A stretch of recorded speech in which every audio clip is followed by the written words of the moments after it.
I came to finish my walk. It rained and I ended up getting the bus home so I wouldn't get too wet. But then the sun came out. So I did go and I looked up the Fano Plain, and geometrically it's quite a complicated idea. It involves projective geometry and adjacency and all sorts of concepts that take quite a bit of elaborating to get the hang of. I mean, more than I can remember. But there's a simpler version of it. It's the same structure, or it's an isomorphism. It's just a group consisting of vectors of 3 bits, and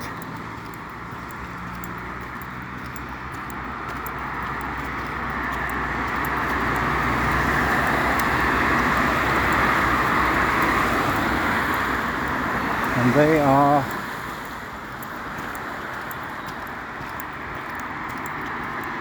I think it's a vector space.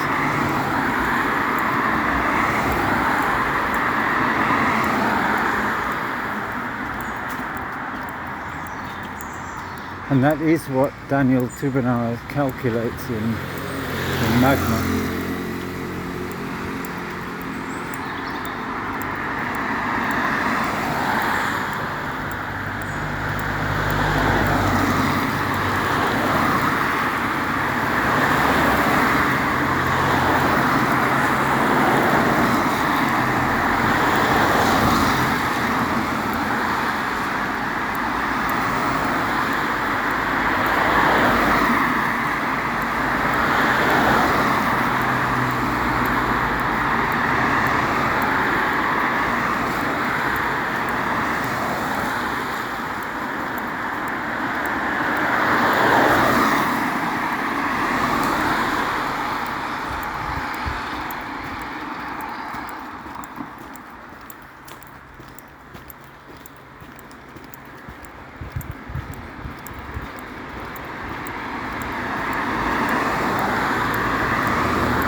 I didn't look much further than that.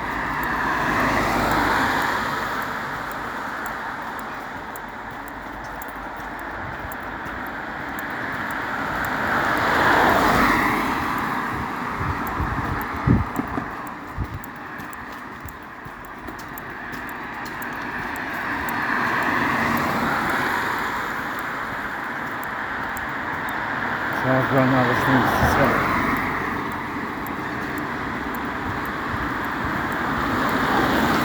Once you have any group,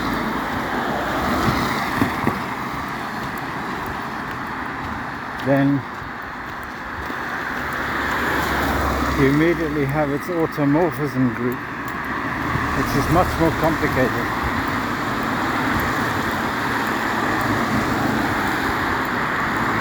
And I didn't look into this, but I presume every automorphism group has an automorphism group.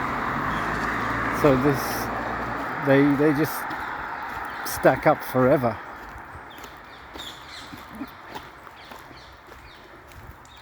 And you get these hierarchies of presumably symmetric groups of some sort.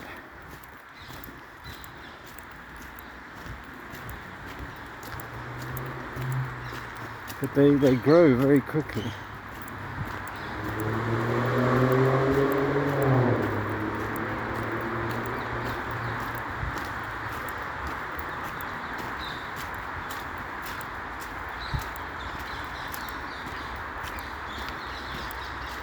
But in this process,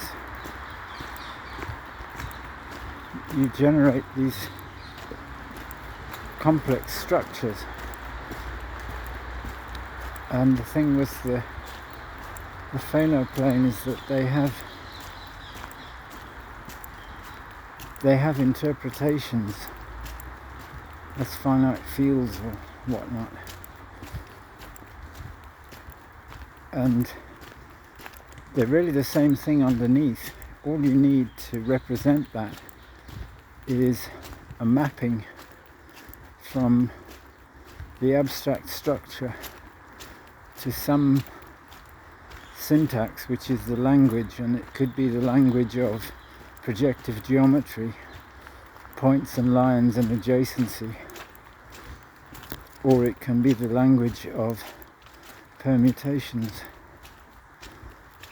which are just, it can be in cycle notation. It's very, very simple. And it's at that level that my structure in April 2010, no, February 2010, I know it was February because it was Ebbe Ellsborg's birthday bash, and he invited me with some friends for the evening to the jazz club in La Paz. And I was right in the middle of this thing. I seriously thought about not going, and then I thought, no, well, he was the one who